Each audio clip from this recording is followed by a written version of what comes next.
বর্ষা সবে ঢুকেছে মেঘালয়ে। এমন সময় 3 দিনের ছুটিতে ঘুরে এলাম মেঘালয়ে। একটু সময়ও ওয়েস্ট করা যাবে না। প্রথম দিনেই দেখে নিলাম উমিয়াম লেক। শিলংয়ের সাইট সিইং সেরে ফেললাম প্রথম দিনেই।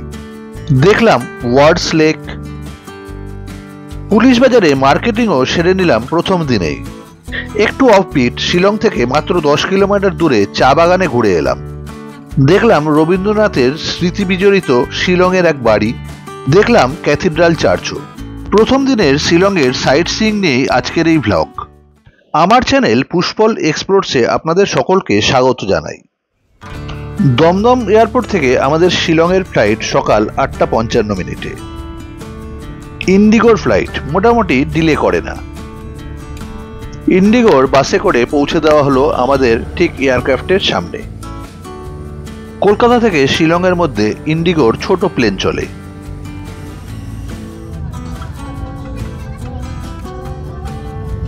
শিলং এয়ারপোর্টটি শহর থেকে 1 ঘন্টার দূরত্বে পাহাড় ঘেরা একটি সুন্দর ভ্যালিতে। ছোট্ট এয়ারপোর্টের রানওয়েতে প্লেন নেমেই আবার 180 ডিগ্রি ঘুরে চলে এলো অ্যারাইভাল ডিপার্চারের লাউঞ্জের সামনে। নীল আকাশের নিচে পাহাড় ঘেরা চারিদিকটা ভীষণ সুন্দর দেখতে লাগছে। এয়ারপোর্ট থেকে বেরিয়েই দেখলাম কিছু লোক ডাকছে গাড়ির জন্য। 1700 টাকায় একটা গাড়ি রফা করলাম, শিলং অব্দি যাব। আমাদের রুম বুকিং রয়েছে শিলংয়ের আপার লাচুমিয়ারে উডল্যান্ড হিল স্টেতে।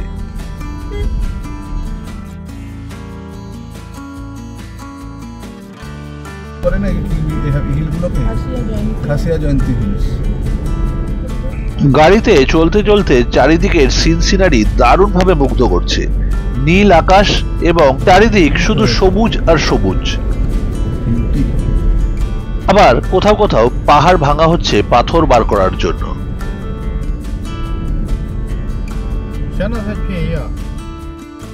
রাস্তার পাশেই ICAR এর বিশাল রিসার্চ কমপ্লেক্স। সামনের বোর্ডে লেখা শিলং যেতে হলে ধরতে হবে বাইলেন। ফ্লাইওভার সোজা চলে যাচ্ছে গৌহাটির দিকে। এই হাইওয়েটি শিলচর ত্রিপুরার দিক থেকে আসছে। মনে পড়ছে আমার উপর থেকে দুটো হাঁস খুব নড়াচড়া করছিল। আমি ঠিক 10 সাল पहले आए थे।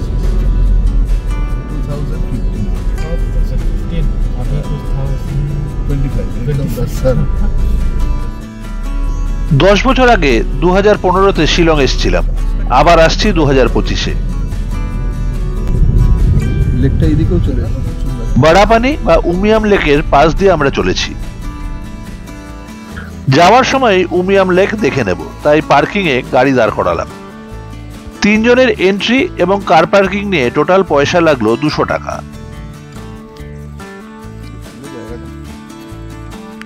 গতবার উমিয়াম লেক উপরে হাইওয়ে থেকেই দেখেছিলাম, নিচে আর নামিনি।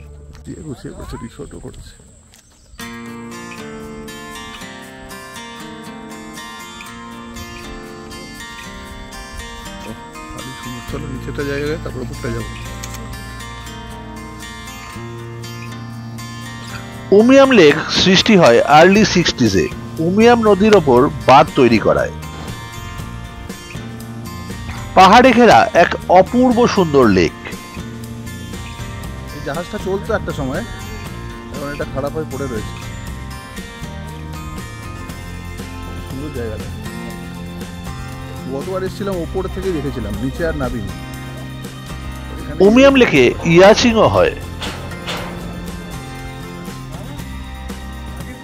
দারুণ দারুণ। দাঁড়ানো ইয়াচের পালগুলো হাওয়াতে দুলছে। বোটিং হচ্ছে।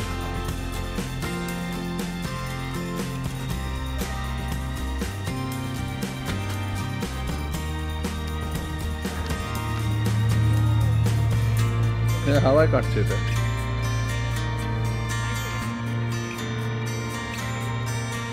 কি সুন্দর পাহাড়ে ঘেরা নীল আকাশের প্রতিফলনে এক নীল বর্ণের লেক। সামনে একজন একটি ইয়াচকে টেনে লেকে নামাবার প্রস্তুতি নিচ্ছে।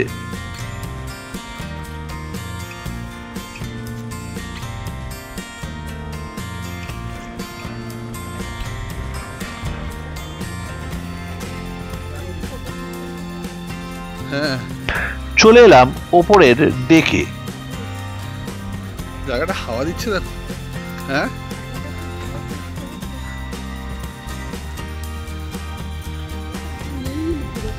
একদম খুব সুন্দর,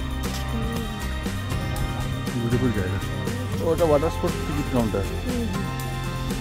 পাহাড়ের নিচে ওই ঘরটি ওয়াটার স্পোর্টসের টিকিট কাউন্টার। অপূর্ব জায়গাটা।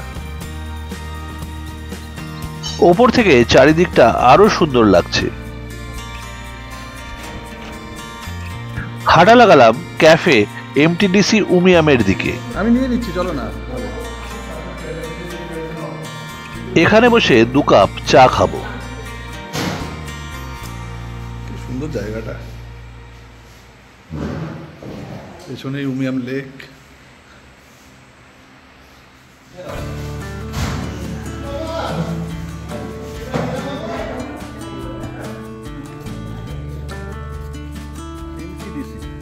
Meghalaya tourism development corporation. Cafe থেকে বেরিয়ে হাঁটা লাগালাম পার্কিং লটের দিকে। কত পাখি ডাকছে চারিদিকে। এই জায়গাটা নাকি বার্ড ওয়াচারদের প্যারাডাইস।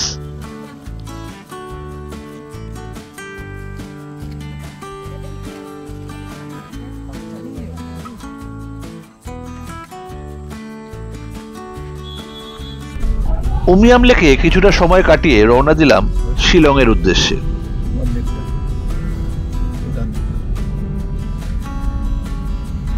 সামনের রাস্তাটি উমিয়াম লেকের ড্যামের উপর দিয়ে।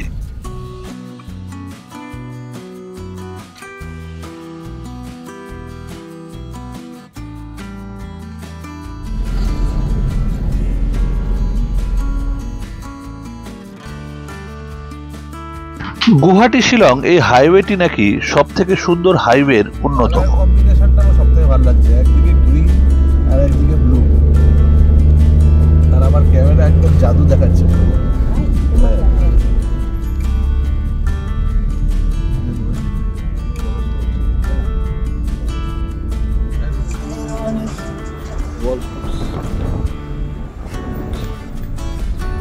Really beautiful place.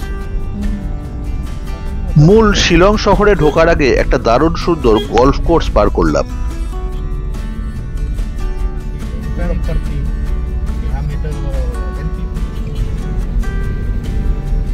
আমরা ঢুকে পড়েছি মূল শিলং শহরে। একটা খাড়াই রাস্তা ধরে পৌঁছে গেলাম আমাদের হোটেল উডল্যান্ড হিলস্টের সামনে। হোটেলে চেক ইন করে একটু ফ্রেশ হয়ে আবার বেরিয়ে পড়বো সাইট সিইং এ। একটা দিনও নষ্ট করব না।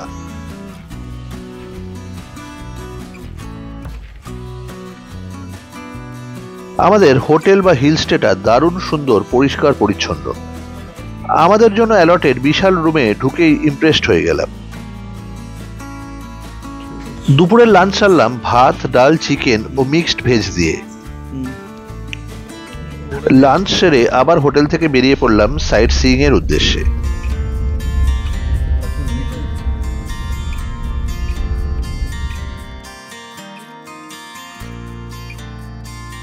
আমাদের প্রথম ডেস্টিনেশন শহরের মধ্যে রাজভবনের সামনে ওয়ার্ডস লেক।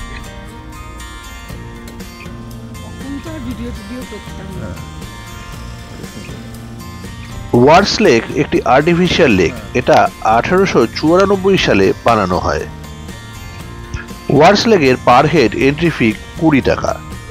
দেখো জিমের কত রকমের ইকুইপমেন্টস রয়েছে পার্কে। ওই ওপরটাও যেতে পারে, ওপরটা খুব সুন্দর। ওখানে গাছপালা গ্রিনারিতে ঘেরা খুব সুন্দর সাজানো গোছানো একটি লেক।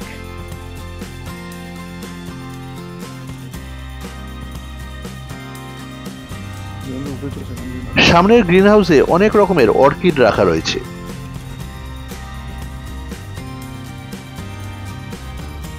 এত সুন্দর সবুজ প্রকৃতি দেখে সুদেষ্ণার মনটা নেচে উঠল।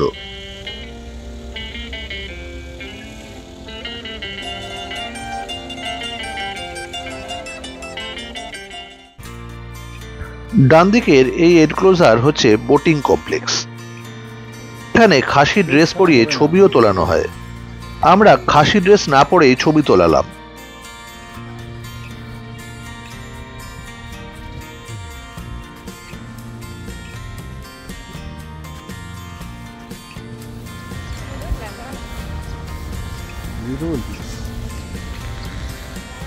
দশ বছর বাদে এসে এই জায়গাটা সেই একই রকম সুন্দর, ভীষণ সুন্দর লাগে।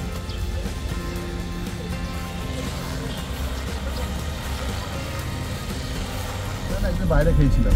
ওয়ার্সলেক থেকে বেরিয়েই রওনা দিলাম শিলংয়ের বিখ্যাত পুলিশ বাজারের দিকে। দেওয়াল চিত্র পুলিশ বাজার শিলংয়ের এক জমজমাট এলাকা।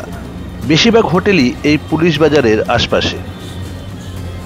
কিশোর কুমার নাকি একবার প্রোগ্রাম করতে এসে এই পুলিশ বাজার থেকেই নাগা চাদর কিনেছিল। আমাদের কেনাকাটির মধ্যেও রইল একটি নাগা চাদর। পুলিশ বাজার থেকে কিছু গিফট আইটেমও কিনে ফেললাম।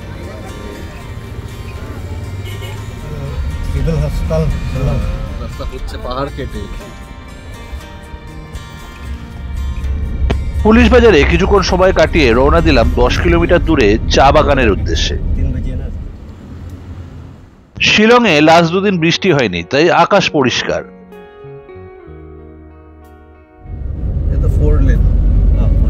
हाईवे है।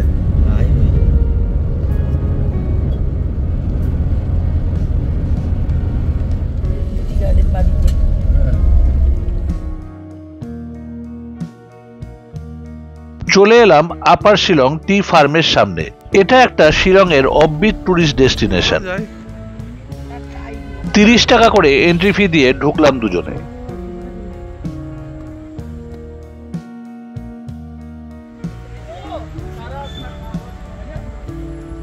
সুন্দর জায়গা।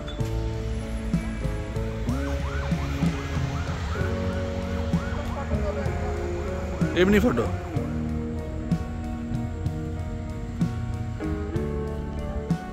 উপর থেকে জায়গাটা খুব সুন্দর লাগবে।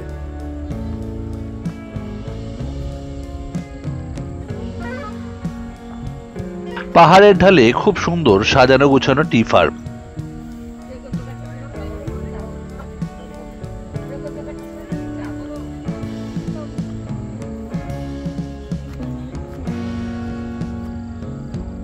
বিকেল হয়ে এসছে, চা শ্রমিকরা সব লাইন দিয়ে বাড়ি ফিরছে।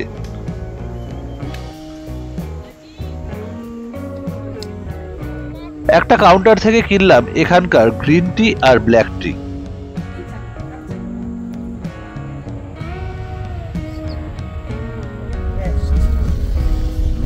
পথের ধারের একটা গাছ কি সুন্দর ফুলে রঙিন হয়ে রয়েছে। ড্রাইভার একটা জায়গায় দাঁড় করালো যেখান থেকে সূর্যাস্ত দেখা যায় এবং বিস্তীর্ণ শিলংকেও দেখা যায়। আমাদের পরবর্তী ডেস্টিনেশন শিলংয়ের একটি বাড়ি, জিতভূমি। রবীন্দ্রনাথ এই বাড়িটি ভাড়া করেছিলেন 2 মাস থাকার জন্য। রবীন্দ্রনাথ ঠাকুর in April, May, June 1923. Raktakarabi and poems, শিলংয়ের চিঠি রিটার্ন হওয়া।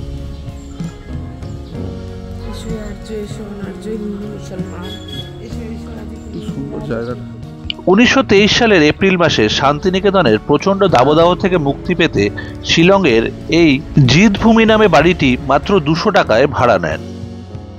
রবীন্দ্রনাথ ঠাকুরের প্ল্যানিং ছিল দেরাদুন যাওয়ার, কিন্তু সেখানে না গিয়ে তিনি চলে আসেন শিলংয়ের জিতভূমি বাড়িটিতে এবং এখানে তিনি এপ্রিল থেকে জুন মাস পর্যন্ত কাটিয়ে যান। বাড়িটি এখন একটা প্রাইভেট প্রপার্টি। কিছুদিন আগে এই বাড়িটির মালিকানা বদল হয়েছে। রবীন্দ্রনাথ ঠাকুর যখন 1923 সালে শিলংয়ের এই বাড়িটিতে থাকতে এলেন, তখন শিলংয়ে বসবাস করতেন ডক্টর বিধানচন্দ্র রায় এবং প্রফেসর রাধাকমল মুখোপাধ্যায়। ওনারা মাঝে মধ্যে রবীন্দ্রনাথ ঠাকুরের সাথে দেখা করতে আসতেন। রবীন্দ্রনাথ ঠাকুরের সঙ্গে এসেছিলেন মীরা দেবী, প্রতিমা দেবী, পুপে এবং রানু অধিকারী এই বাড়িটিতে থাকতে। কবি থাকতেন একটি ঘরে, পাশের ঘরে থাকতেন মীরা দেবী এবং রানু, এবং অপর একটি ঘরে থাকতেন প্রতিমা দেবী এবং পুপে।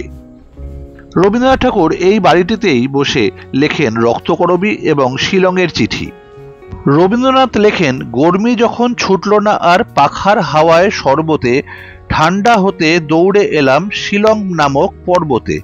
মেঘ বিছানো শৈলমালা, গহন ছায়া অরণ্য, ক্লান্ত জনে ডাক দিয়ে কয়, কোলে আমার শরণ্যে। রবীন্দ্রনাথের জিতভূমি বাড়ি থেকে বেরিয়েই চলে এলাম কাছেই ব্রুকসাইড বাংলোতে। 1919 সালে যখন রবীন্দ্রনাথ ঠাকুর প্রথম শিলং এসেছিলেন, তখন উঠেছিলেন এই ব্রুকসাইড বাংলোতে। রবীন্দ্রনাথ ঠাকুর 3 সপ্তাহ ছিলেন এই ব্রুকসাইড বাংলোতে। এখানে দাঁড়া, এক মিনিট দাঁড়া। হ্যাঁ বলো। রিবং লোকালিটির ব্রুকসাইড বাংলোটি ছিল চিটাগংয়ের অ্যাসিস্ট্যান্ট কমিশনার কিরণচন্দ্র দে মহাশয়ের। শিলং তখন ছিল অবিভক্ত আসামের ক্যাপিটাল। আর সামনে আরেকটা বাড়ি যেখানে আমরা একটু আগে ঘুরে এলাম, ওই বাড়িটা রবীন্দ্রনাথ 3 মাসের জন্য ভাড়া নিয়েছিলেন। আর ওই 3 মাসে ওখানে থেকেই উনি অনেকগুলো মানে শিলংয়ের চিঠি, তারপরে রক্তকরবী, এগুলো সব ওখানে বসেই লিখেছেন। এই বাড়িটি ছিল রবীন্দ্রনাথের ভীষণ পছন্দের। এর আশপাশের দেওধর গাছের মধ্যে দিয়ে তিনি ঘুরে বেড়াতেন। এই বাড়িতে থেকে উদ্বুদ্ধ হয়ে 1928 সালে তিনি লেখেন শেষের কবিতা। এই প্রপার্টির এক অংশ এখন মেঘালয় লেজিসলেটিভ অ্যাসেম্বলি। রবীন্দ্রনাথ যেখানে থাকতেন সেটিকে এখন মিউজিয়ামে রূপান্তরিত করা হয়েছে। শিলং সাইট সিইং এর প্রথম দিনের শেষ গন্তব্য Mary Help of Christians Cathedral. হাওয়াটা দিচ্ছে। এটি একটি বিরাট ক্যাথলিক ক্যাথিড্রাল। মনে পড়ছে না?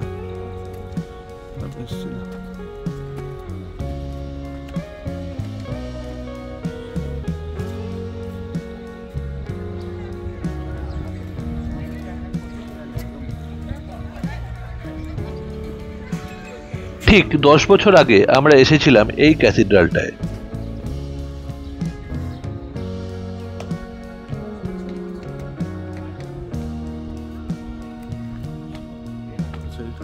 ওটা মনে পড়ছে মাঠটা।